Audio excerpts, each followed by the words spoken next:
Boy, everybody's behind today, including me. All right. Welcome to First Universalist of New Madison on this glorious fall day. Unbelievably nice, beautiful, warm weather. You can't tell it's fall anymore because there's no leaves on the trees because they all blew off yesterday, including lots of branches, down trees. They dropped a big one in my back by my pasture. The fence is a little bent, but I managed to pull it up, so it didn't hit the barn, it didn't hit the horse. But we've got lots of, anybody wants firewood, let me know. There was a branch that was probably this big around. It was like almost half of the tree. And it's like 30 or 40 feet long, so we've got wood everywhere. So, we'll fix that up. Any announcements? Yes, Margaret. Yeah, I won't be here next Sunday because of the concert, and they gave us a little poster for it. So I'll put this back there on the table, and I've also got the dates for the rest of the year, and I'll put those back there as well. So if any of you want to come to Dayton and listen to some free music, that's next Sunday at 2 o'clock. Next Sunday at 2 o'clock? Yeah. It's in Claire. Yeah, in Blair Hall Theater. Where? Blair Hall. Where Hall? And parking is in the parking garage, or is Yeah, and around on the street if you can find it. Okay. They're mostly the parking garage. There is a visitor's lot right across the street from the building that it's in, so Okay. good luck getting a space in there, but, you know. If you think about it, send me, or I'll see if I can find it on St. Clair's thing, a little schematic. So, Yeah, there's a map. Because I have a hard time navigating down there, and for some reason, navigation on the phone doesn't always do it correctly. It takes you in strange places and ends up strange ways. So I'd like to go back to the old-fashioned map thing again. So I'd be glad to put that up on the church's website if we get a schematic or a map. Okay, other announcements. Melissa Van Dyke is with us again today. We appreciate that. She's going to give us an overview since we all know, well, actually, let's go to, this is Tuesday is voting day. I'll be working at the polling place in New Paris. And this is pretty much our theme, change the politics, not the climate. And this is our next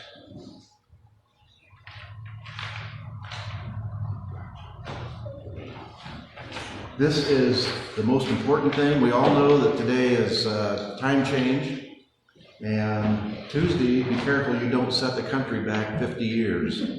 So I'm not espousing any particular party, but we all know which party we're talking about. I saw where there was suggestion we turn their clocks back to common sense and such. Yes, turn your clocks back to common sense. So that's not happening either. All right, Melissa's running for the 80th district. That's Miami and Darke County, or part of Miami and part of Darke. She's a write-in candidate, so you'll have to learn how to spell her name, which spells pretty much exactly like it sounds. She's gonna, and we're not here promoting her candidacy. She is here giving us an update on what the Ohio Legislature has been up to, which we need to keep shining a light on that. So, any other announcements? This is also the first Sunday, so this will be Fish Sunday for your donations. Oh, we got, actually we'll pass this around. A thank you to Lou and Denise. We had over $2,000 and over 100 items from two churches. We haven't collected the funds yet from El Dorado, so we're kind of in the process of doing that, so it's potentially more. And Lou and Denise drove that up there personally in their van, their car, which was, if you saw the picture, hard to believe you can get that much material in that little car. But we appreciate Lou's energy and dedication. That's pretty incredible. We tried to get the whole county in it, and we probably got as much from our two little churches as the whole county would have given us. So I'm pretty impressed by that. This is about our donation. As with many established churches, our churches face the challenges of declining membership and attendance, active involvement and outreach of its members, and simply continuing our spiritual engagement and sense of presence in the world today. It gives us great satisfaction in making this contribution. God grant peace and protection to the people of the Ukraine. Give them strength and courage to defend what is good, right, and holy. Keep them safe from harm. Provide for all their needs, both temporal and spiritual. Thank you for providing us the opportunity to contribute to the welfare of those in Ukraine. We wish your organization every success as you strive to support those in need. We will keep you in our caring thoughts and prayers and remain committed to your vital efforts. God bless you. So a thank you to everyone who contributed. All right, our prelude is, Lord, I want to be a Christian in my heart. Oh, and also, don't miss the second or the third, maybe this is the fourth last rose of summer. And as I mentioned earlier, that we're talking about global warming. I still have tomatoes. I covered the tomatoes during the sporadic frost. I still have green leaves on what was covered, and I still have tomatoes growing in the middle of November. This is unheard of, folks. All right, I want to be a Christian.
Chalice lighting is on the separation of church and state, apropos for this day before voting.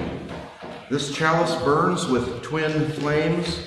The first flame burns for those who seek and defend the right to a free and responsible search for truth and meaning, so that each person may live according to their conscience in a democratically elected society.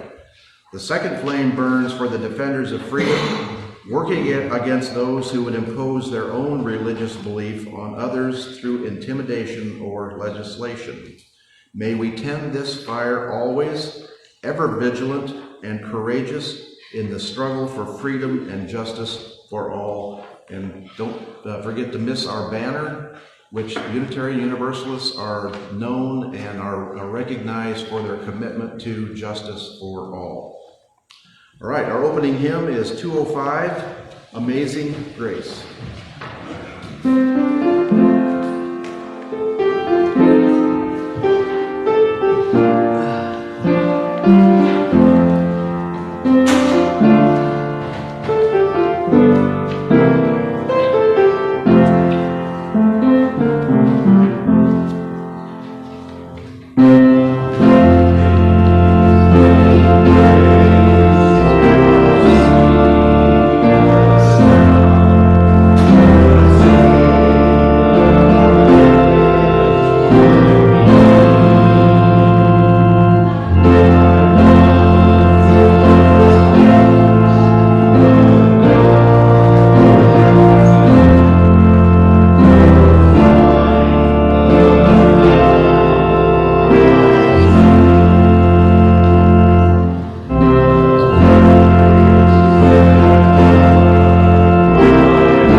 All right, our affirmation is do not fear agitation.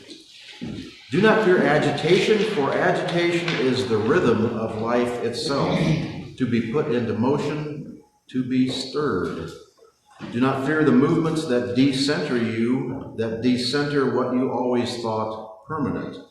You carry with you the center of your understanding, the compass to show you the way.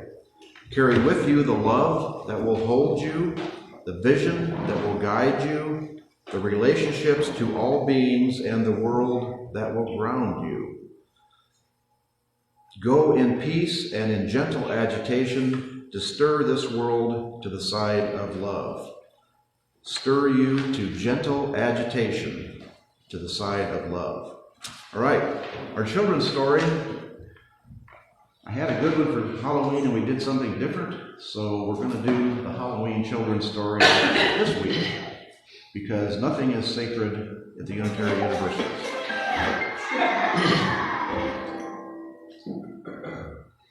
Teeny Tiny Halloween Tale, adapted from the fairy tale of Joseph Jacobs by Jane Meadow.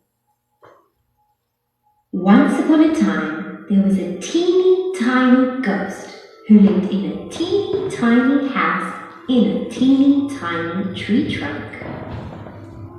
Now one day, this teeny tiny ghost put on her teeny tiny witch's hat and went out of her teeny tiny house to take a teeny tiny walk. And when this teeny tiny ghost had gone a teeny tiny way, she came to a teeny tiny gate. So the teeny tiny ghost opened the teeny tiny gate and went into a teeny tiny churchyard. And when this teeny tiny ghost had got into the teeny tiny churchyard, she saw a teeny tiny bone on a teeny tiny grave. And the teeny tiny ghost said to her teeny tiny self, "This teeny tiny bone will make me some teeny tiny soup for my teeny tiny supper." So the teeny tiny ghost put the teeny tiny bone into her teeny tiny pocket and went home to her teeny tiny house. Now when the teeny tiny ghost got home to her teeny tiny house, she was a teeny tiny bit tired.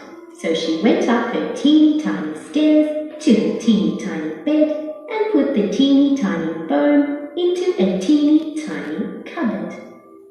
And when this teeny tiny ghost had been to sleep a teeny tiny time, she was awakened by a teeny tiny voice from the teeny tiny cupboard, which said, "Give me my bone."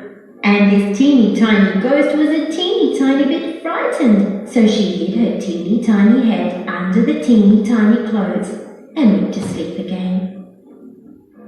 And when she had been to sleep again a teeny tiny time, the teeny tiny voice again cried out from the teeny tiny cupboard, a teeny tiny bit louder, "Give me my bone!"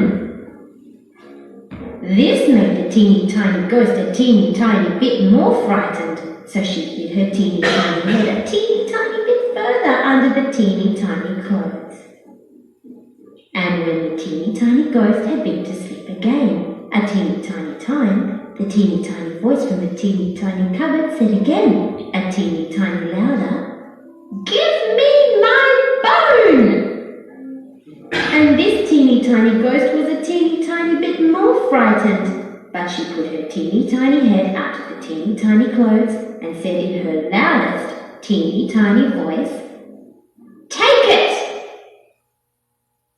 The end. Thank you for reading with Storyberries.com. Storyberry, Free stories. my teeny tiny favorite story place. All right. Joys and concerns. Does anybody know where this is? Columbus, Ohio Legislature. You know who that is? That's a statue of McKinley, who is famous in Ohio, a little bit of Ohio history. He was governor of Ohio, elected president, and what happened to him? Assassinated. He was assassinated, I forget how many days, like merely days before he was taking office. So they erected this statue of McKinley and the adoring people of Ohio. And I forget, I read what it was, the other side there. And the other thing I wanted to point out was, we were talking about Lincoln last week, and we'll talk about Lincoln. That second half for Lincoln will be next week, because we wanted to put in the appropriate voting information this week. Lincoln actually spoke in front of the Ohio State House when he was running for president. There's a little plaque there, you can see where he spoke. And he also was placed there momentarily on his funeral train passage back to Springfield, Illinois. He stopped in Columbus. So there is a Lincoln connection to the Ohio State House. And sadly, I think his memory, Lincoln's memory, has been besmirched by his party in the recent activities, and hopefully it won't be worse than it is now. All right, joys and concerns. Start this way. You want me to go ahead? Yes. Okay. I don't know if you can see, but today I'm wearing butterflies, and there's another one, and I'm carrying my butterfly purse, and that's to honor my best friend from Ohio, Lepidopterist, because he died. I went to his funeral on Friday, and it was pretty hard. Rick, his name's Rick Ruggles. Isn't that a great name? Yes. Almost as good as Lepidopterist. Yeah. And Rick was one of the founding members of Ohio Leps back in, maybe it was like the late 70s or early 80s, but he and I have both been members together for over 30 years. And he was 85. Last year I took him to the meeting. We would always drive each other up from Dayton to Columbus for the meetings, and I could tell there was something not right, but fortunately he had presence of mind to go up and receive his Lifetime Achievement Award from Ohio Leps, which those aren't given out often. And it's a great loss to the club, to the organization, and to me personally, because he's a really, really neat person. So I want everybody to think about preserving the climate and the environment and butterflies and moths, because every meeting we go to, that's the message we're seeing from our in the field collection and documentation and stuff, is the numbers are just plummeting. So we said that Rick is now with the butterflies. So I'd like to light a candle in his honor. Okay, we have a candle for Rick Ruggles. I'm sure he's in a chrysalis and awaiting reawakening, where the butterflies still roam free and multiply without problems, as we have here. All right. Yes? I thank everybody in this church and the Eldorado Church. Denise and I went up to the Galloway, the Grace Evangelical Church, where we were talking to a married couple, young couple. Everybody's young, I guess, now at this point in time. But Olga and Vitali. And they're just appreciative, very appreciative of what the two churches have done. No fawning, because they have work to do, but it was very nice to talk to people there who are doing something specifically to help the people of Ukraine. The two guys that I had in contact, Victor and Valentine, I won't pronounce their name because I'll smear it, I'm sure, but they actually go there and make sure that things are distributed properly, which takes a lot of guts, because I don't know whether I have the brass abilities to do that. I mean, you know, it's not safe there, but they have a mission. So I think that it was well worth it. And I was so surprised last Sunday when he said, "Hey, sit down, Lou, we got something to tell you." And the amount of money that this church has given, that just blew me away, and Denise too. Denise was Mike was there. Mike helped us sort and so on and so forth, and wrote that beautiful letter to them. I'm glad you did, because you were very good talker and speaker and writer and so forth. And Denise is very good at organizing. I learned that from way back when. If you do, that's fine. That's her thing. So, but I would like for you to, if you keep in your thoughts and prayers, my in-laws, we might be up there for a couple of weeks. My father-in-law is not doing well, and my mother-in-law is not doing well, and they've always worked. I started having memories of when I met my mother-in-law when she was 38, which blows my mind. She's 87 right now. So, and my brother-in-law, who was a little, I don't want to say anything nasty, he's a good guy. He was 12-year-old, and you know why some animals eat their young, you know. But he's really going up there, and you know, my memory of my father-in-law was a very strong, naturally strong guy, and to see him now at 89 like this is hard for me to believe. I mean, the first time I met him, my forearms are skinny. His forearms were thick and muscular. And fortunately, he liked me because I knew that he could play basketball with me. I mean, shoot the hoops. And so anyhow, to keep that in their thoughts and prayers. But the other thing too, I learned this morning at 9 o'clock in the parking lot that you're supposed to fall back in time. I learned that. You know? So if I'm talking really fast right now, it's because I went to get some espresso and pastries. And I'm going to go run after we get out of here. But thank you for the yes, ma'am. Luke, where do your in-laws live? Gary and Alice Hewitt. And where do they live? They live in Ashland-Gillett County, actually live in North Kingsville. If you are on I-90 and you're going towards Erie, stop in North Kingsville. They have covered bridge pizza. And I'll keep this short. It looks like a covered bridge. Everything is the code. The interior is actually the actual timbers. And believe it or not, I helped build that. I couldn't get a job in the summertime in between college. And if he knew how many nails I bent and threw out, he would not have been happy. It's just really good pizza, and they still work. But right now, they're at the point in time where they cannot. And we're going to go up there, and then Denise will be up there, probably on her own, and her other sister from Florida will be there. And so it's really sad to see that. They were workaholics, and Time catches up with all of us, but I can alleviate your bent nail guilt feelings, because covered bridges are built out of native wood, and anybody who's ever worked with native wood knows it's hard as iron. You cannot drive nails through native wood. If you remember the old iron nails that are square shanked and thick, that's what you need to drive a nail through native wood. Or you drill a hole through it first, and then you put it up. We built a picket fence around my dad's house. This has been years ago. And he cut our trees down, took them to the sawmill, had them sawed up into pickets, let them dry, and then expected us to build a picket fence. We had literally, and this is before they had batteries, we had to have an extension, like a 200-foot extension cord, and drill holes in all those pickets because we could not drive a nail into them. So just to show you how strong my phone line used to be, for the interior of the covered bridge, the county wanted to take down the covered bridge, and his bid was, I'll do it for $5, and they gave him a month to do it, and he did it by hand, piece by piece.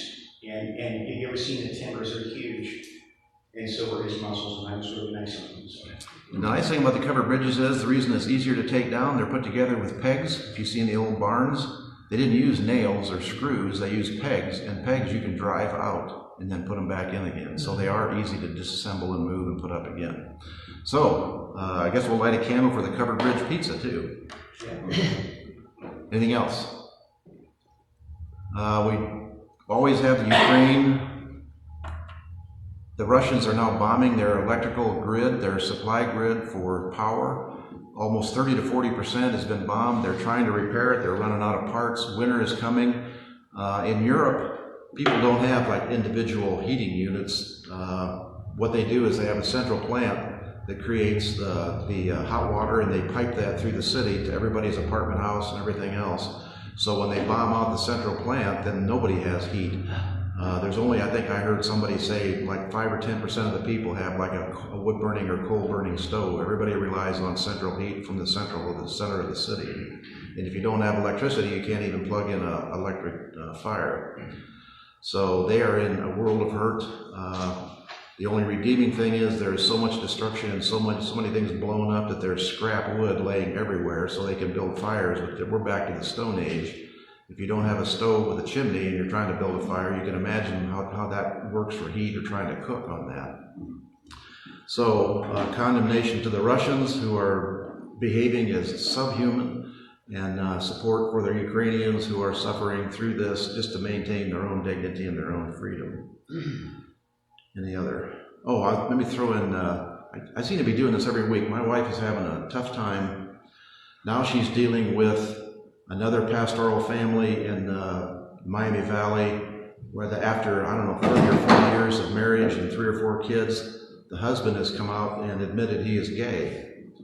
And there's nothing wrong with being gay. The problem is the family is basically shattered by this revelation, and she's trying to help them see that this does not mean the end of the family. It's their choice, obviously, if they can stay together or not stay together.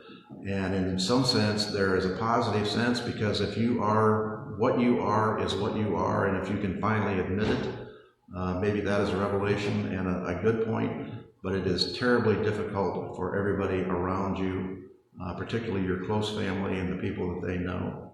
So she is working to try and support this family to get through this time of trouble. So I'm lighting a candle.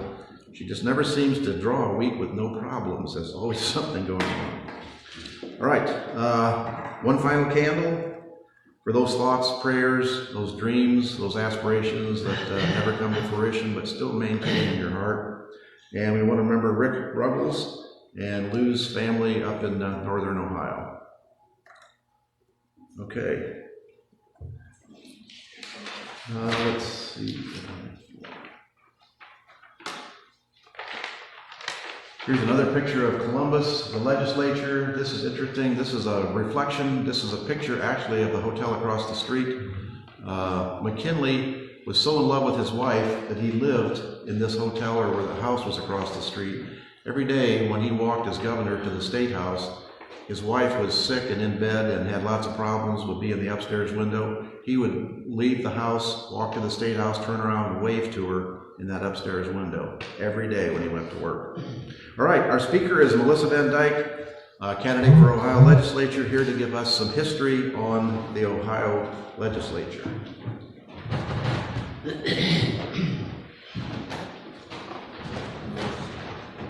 Oh, let me say, Melissa had a poster, a graphic, which I am not adept enough to get in at the last minute, and she probably sent it to me earlier, and I just totally missed it. So I apologize that she's not going to have her graphic. I will put it up on the website afterwards, on the Facebook website, so you will be able to see the graphic. Emily is going to be helping me too, because it's a lot. So I'm going to do some, and then she's going to do some. So the first graphic that we were going to do is like how a bill becomes a bill. So it becomes law. All laws begin with an idea, and then we talked yesterday about like PACs and lobbyists. They have, that's kind of where the bill starts.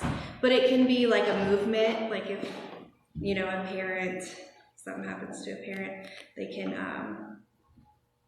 can try to get a bill started with signatures.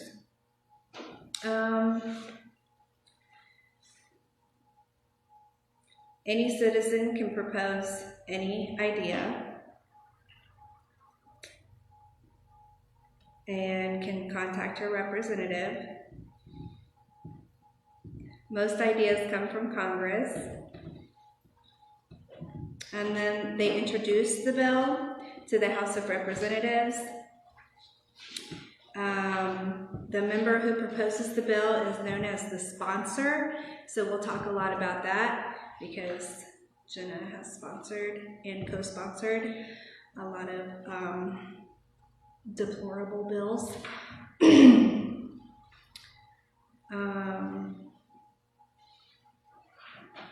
The bill is then entered into a House journal and printed for the Congressional Journal. And then it's assigned to a committee. So the committee, if you're part of the House of Representatives, you have to sign on to be in like little groups about like education, environment, whatever. So you'll have those committees, and then it will be sent, a bill will be sent to one of those committees, so the people who know the most, hopefully know the most about those issues, would go over the bill and figure out what kind of losses or gains or whatever would happen with enacting such a law.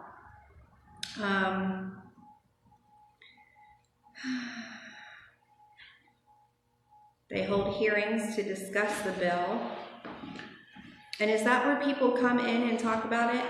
I believe so. Okay, so I've been to those. There was a bill that has to do with parent rights during a divorce, and that the parents get, we don't have that in here, no. But I've been to one of those because it's pretty devastating when women are trying to leave domestic violence, and pretty much this bill gives the violent offender immediate rights, regardless of any kind of background that they have, regardless of anything. If they're a biological parent, they automatically get rights right away. So I went to that hearing, and it was very, very sad. And I hope that that does not become a real thing. Right now it's not. They laid it down. They're not messing with that bill anymore.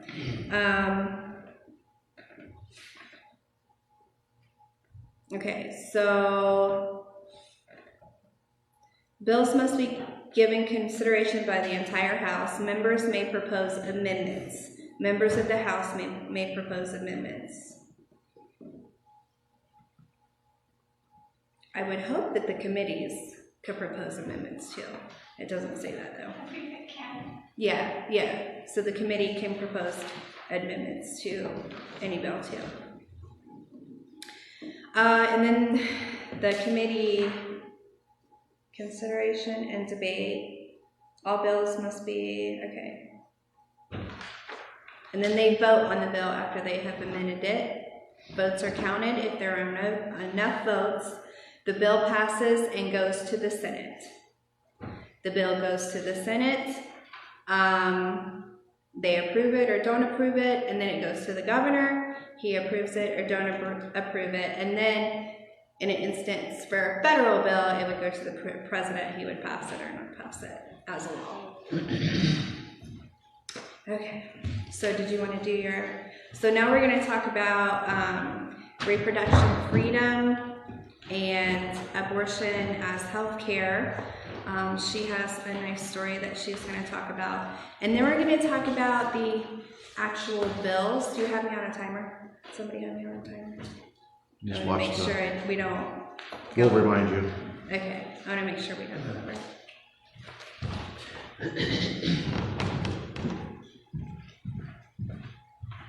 Hello. So I want to talk about a story. Oh, this is Emily again. Oh yes, hello, I'm Emily. I Speak want to up. talk about a story, and it is a true story.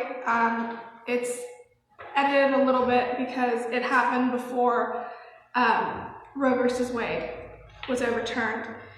But I'm going to tell you a story about a young woman. There's a 18-year-old woman, and she has an abusive boyfriend who's an addict. She lives in an impoverished neighborhood in a small town. She is unable to attend college and works 2 minimum wage jobs. She suspects she's pregnant, and she takes a home test. To her dismay, the test is positive. She hides this from her boyfriend because she doesn't know what he would do. She goes to the doctor to confirm she's pregnant and asks about resources about abortions, and is informed that she has no choice in the matter because she's too far along. She goes home with no guidance, no help, no way out, and a hefty medical bill. because her parents don't have insurance, and nor does she. She goes to her evangelical religious parents for support, and they disown her and kick her out of their house. But the last thing they do is force the two parents to marry against their will. She takes no prenatals. She doesn't have checkups because she's unable to pay for it. She's forced to live in, have her baby, and take care of her infant in a drug den where her husband and his uncle stay. That baby crawled on the floor with used heroin needles next to her. This woman gets sick of the horrible conditions and treatment, so she leaves her husband, but she has nowhere to stay. So her and her baby are forced to stay in a homeless shelter. She leaves the shelter every day and comes back at curfew because the people there make her fear for her safety. At night, she closes the door, locks it, and drags a big, heavy wooden dresser to bar the door so no one can get in. She stays in the shelter long enough that the government gives her housing, a tiny, junky little townhouse in the bad part of a small city. The adjacent townhouse has a man there, and he used to work with this woman and sexually harass her every single day. She sleeps on the hardwood floor and layers blankets down for her baby because she cannot afford to buy a bed. She has food stamps that she still goes hungry on. She is unable to work because she can't afford daycare. Despite all this, the help that she gets from the government still leaves her and her baby wanting. Women like her are not living comfortably. They're not mooching off the system, as you hear many people say they are. Despite this completely unsafe environment that she lives in, it feels like heaven to her. And the amount of women that know and live this story means that we are doing something very, very wrong. This is the tale of women before Roe v. Wade, but this story will continue to become even more common and worse, because this is the result of taking reproductive rights away. It's not just an argument about morals, it's an argument about the economy, healthcare, both reproductive and unrelated. The amount of women being turned away from healthcare providers for unrelated reasons because the medication they need and the fine print could cause an abortion of a child that does not exist. It's about the lack of trust women have for their physicians now. And something needs to change because the representatives that we have had in office for 3 terms now have done nothing but co-sponsor bills that are about punishment for these women. No help, no resources, no bills to help them with childcare or healthcare or anything like that. No resources, just punishment. And that can be a story for so many women, so many young women. It's not unlike my own story with my own son. The struggle is real, even without the additional restrictive measures of the reproductive health that we have right now. So let's go right into, thank you, Emily. Let's go right into some bills. HB, House Bill 421. So I went and looked through a lot of these. I'm going to get off topic. And she didn't really do a whole lot. We were just talking about Mississippi. So in 2020, the whole Roe versus Wade thing started in Mississippi. I don't know if any of you guys know that. They overturned, the state of Mississippi overturned that, and that set a chain reaction for the whole nation. So Jenna did very little. My opponent did very little until Mississippi overturned that. And then she did a whole lot of restrictive measures. So starting in like 2021, most of these are from May 2021. House Bill 421, it sets up, this was not one of the first ones actually. Was it one of the first ones? It sets up a ultrasound requirement that before an abortion, the woman has to be adjacent to the ultrasound. This is a real bill. Adjacent to the ultrasound, be able to hear the heartbeat, be able to see the fetus, and highly suggest that the ultrasound technician print a picture and give it to the lady. So, and it has to be certified. So every ultrasound technician has to fill out a document saying that they did that for every single woman who feels like they may need to have an abortion, whether it's healthcare, whether it's her life's in danger, or, you know, it was an accident. Okay, so that's HB 421.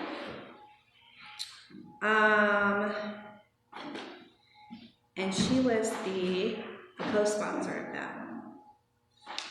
So HB 480, she sponsored this. That means it's her idea. This was only her idea. But then other Republicans, of course, or other people, mostly Republicans, all Republicans, will sign on to her bill. So this one is called Authorized Private Right of Action for Abortion or Aiding Abortion. So pretty much prohibits a person from purposely performing or inducing or attempting to perform an induction to induce labor or induce abortion. It also defines, so she's defining an unborn child because, you know, she has a medical license and she can do that. As an individual organism of the species Homo sapiens, from fertilization until live birth, with fertilization being the fusion of human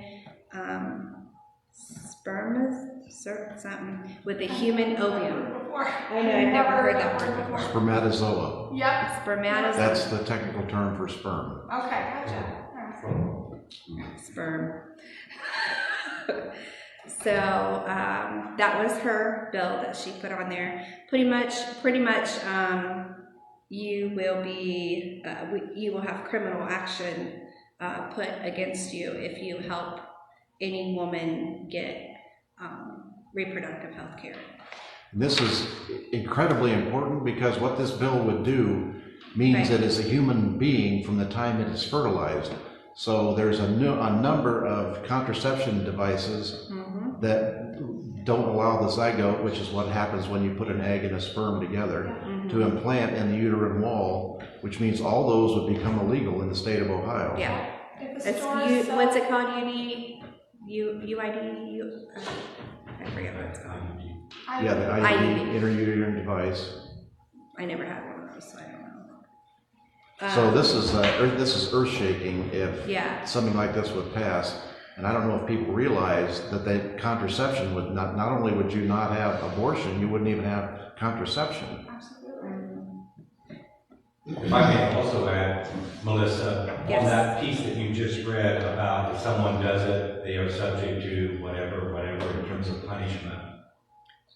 Increasingly, the Ohio legislative bills and laws coming out, particularly of that large Republican majority, they stipulate in there, no matter whether it's something to do with schools or public health doctors giving immunizations, that if this becomes a law, and if you do this, the person that you did it to can sue you and take legal action to remove your any professional certification or anything else. That is a new trend across the country. And that's in almost all of these bills. That's It's right. And already most written recent, into the last 2 years particularly, Yeah. and that actually is coming not just Ohio, but across the country. And it's being promoted by the people, the organization that writes these bills. Even though each legislature in the country has their own branch to write language into a bill, there's a very conservative Republican organization, very powerful, called the American Legislative Exchange Commission, ALEC. They produce what I call boilerplate, and then people as legislators, as Jenna Powell and others, take that and very quickly turn it into an introduced bill in their respective state legislature. And they particularly are around the social issues, and they almost always have punitive clauses in them if the bill becomes a law, that that person that is the recipient of whatever they're prohibiting may take legal action under the law against the perpetrator. Yeah, so I'm going to skip to, it's a Senate Bill 157, and it's an abortion type law, but it says that in lots of contexts throughout the law. And it also says that you can, requires a physician to perform or attempt an abortion, who attempts an abortion, basically, if you have to do something like an abortion to save the woman's life or whatever, you still have to resuscitate that fetus, and you will be held responsible, and the mother can then sue you if the fetus doesn't make it or whatever. Yeah, it's exactly what he's talking about. Exactly what he's talking about. Yeah. And this is still House Bill 157. Child survival reporting requirements. So that's part of it.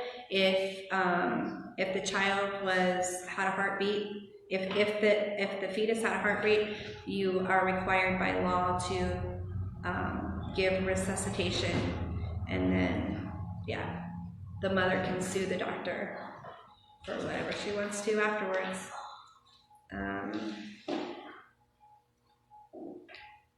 Let's see, we did that one. House Bill, these are all just basically the same thing. This is a House Bill 598. She was a co-sponsor of this. Enact Human Life Protection Act. That basically says that all abortion is criminalized and is a felony of the 4th degree.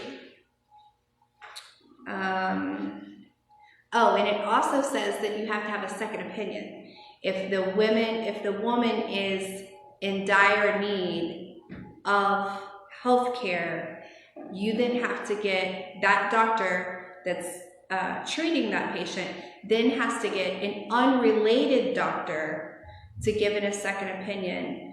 And of course, by that time it might be too late. So that was House Bill 598. Are these bills that are still in the process of becoming law? Yep, they're all still available. Still talking? Yep, they're all still available. There hasn't been any that has went on. There's been some that's been moved on to the next house, but some of them, I don't see that in here actually. As far as I know, they're all still in the works. Yeah, they're in House Committee. They're in House Committee, yeah. Most of all the ones are. So they still got a ways to go. Yeah, they got a ways to go. But this is what they're up to. It's the kind of things they want to do. And we already talked about suing the professionals. We've talked about that several times. Enact the Personhood Act, and that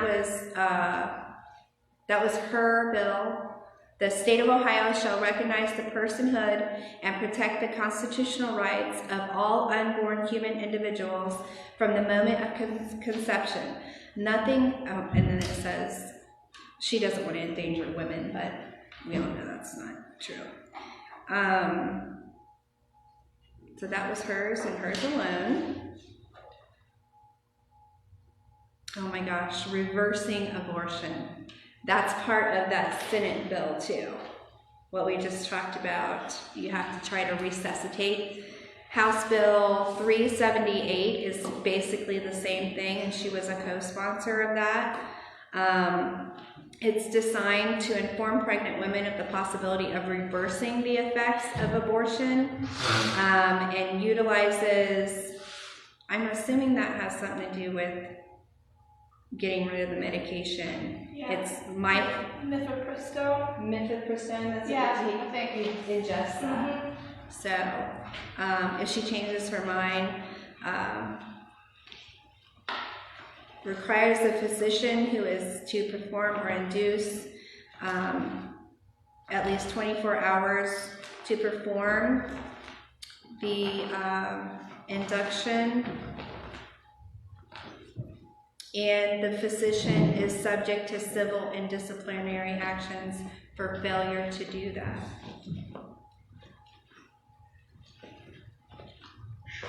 Creates a crime of failure to disclose the reversibility of abortion.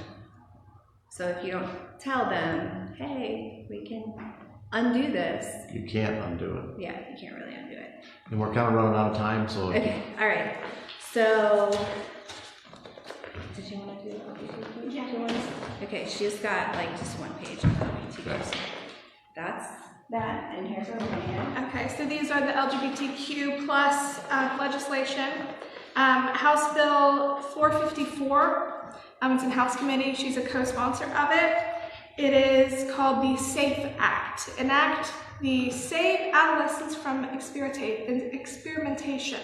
And it's not letting prohibits medical professionals from providing gender transitional procedures to minors and from referring minors to a medical doctor for those procedures.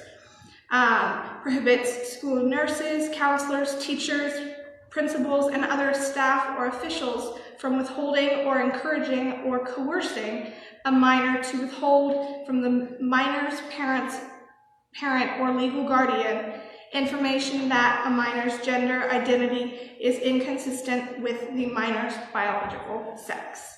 And it establishes penalties for those who provide gender transitional procedures to those minors. And then of course we've talked about House Bill 151 that she was a co-sponsor to. Section C of it is the part talking about genital examinations. So the participants in a sports team, they have to have an external and internal reproductive anatomy.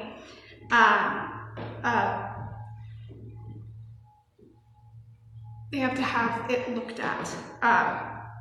The participants' normal endogenously produced levels of testosterone, and an analysis of the participants' genetic makeup, and it authorizes an athletic participant, and this would be a cis child participant, to file a civil action if the participant is deprived of an athletic opportunity or suffers harm as a result of a violation of the bill's single-sex participation requirements, or if the participants, is subject to retaliation for reporting such a violation.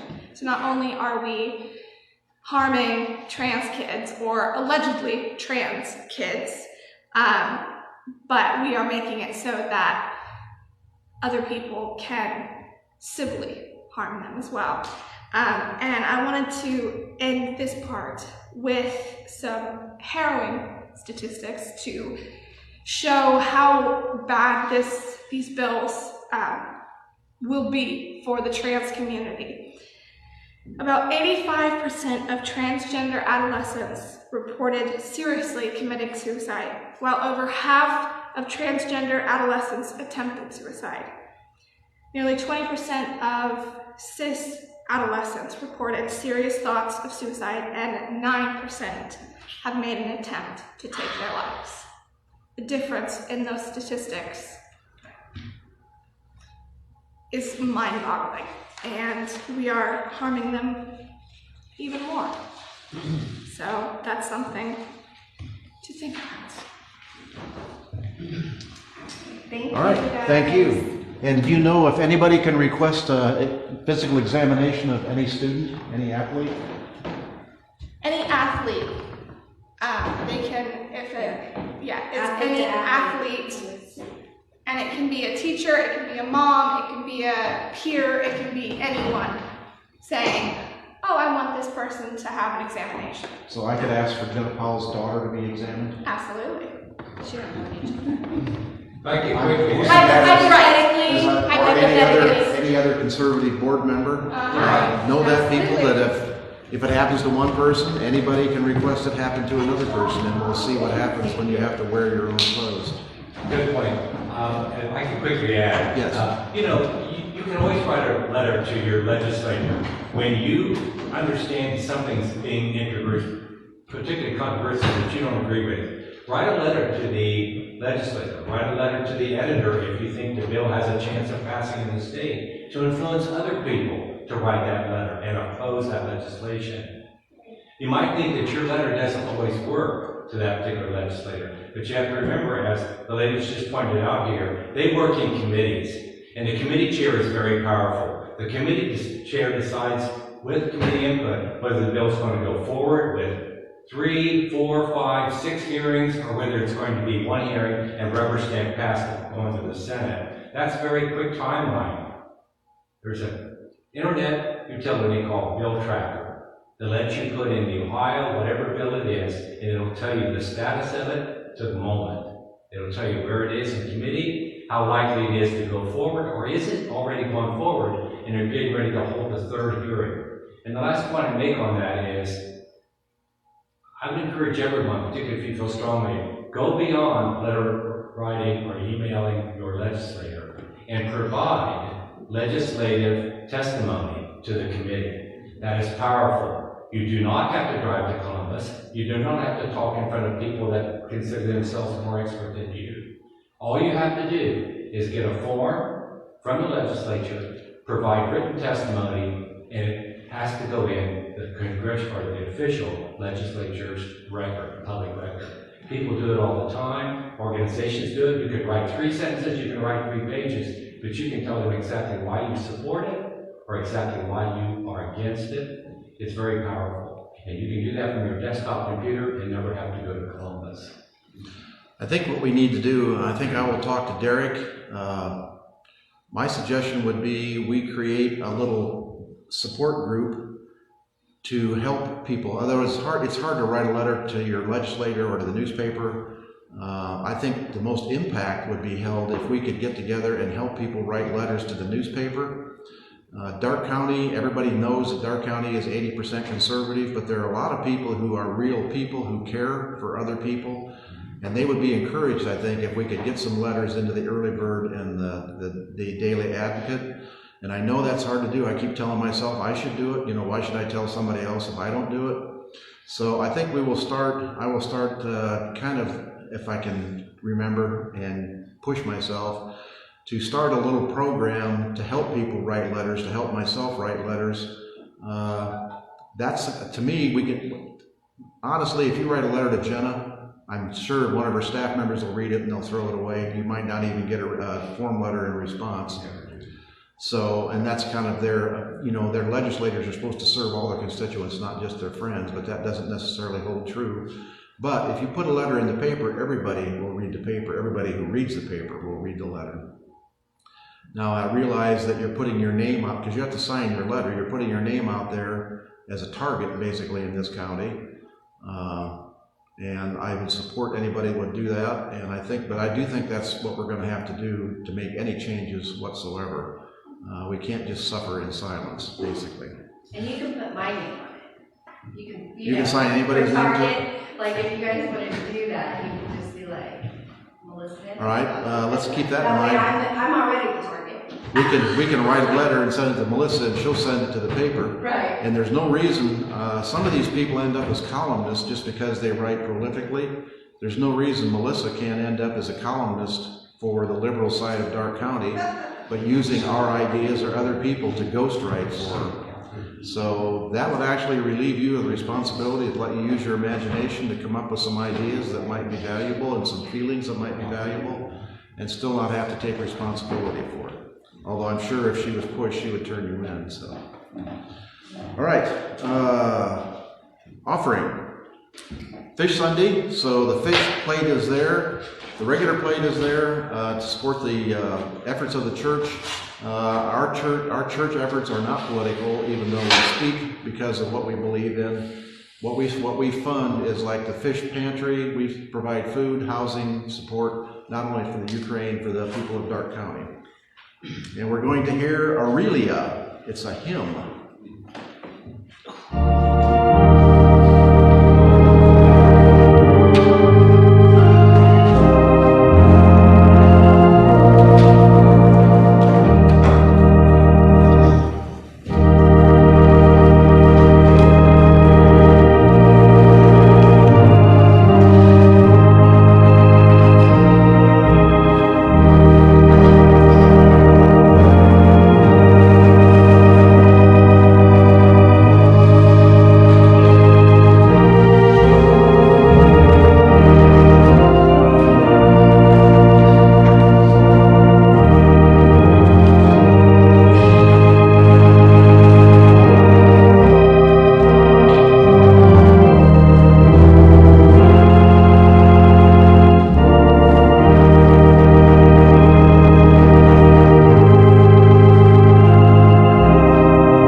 Closing hymn is 166, Years Are Coming.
rust, and the helmet, lance, and falchion sleep at last in silent dust.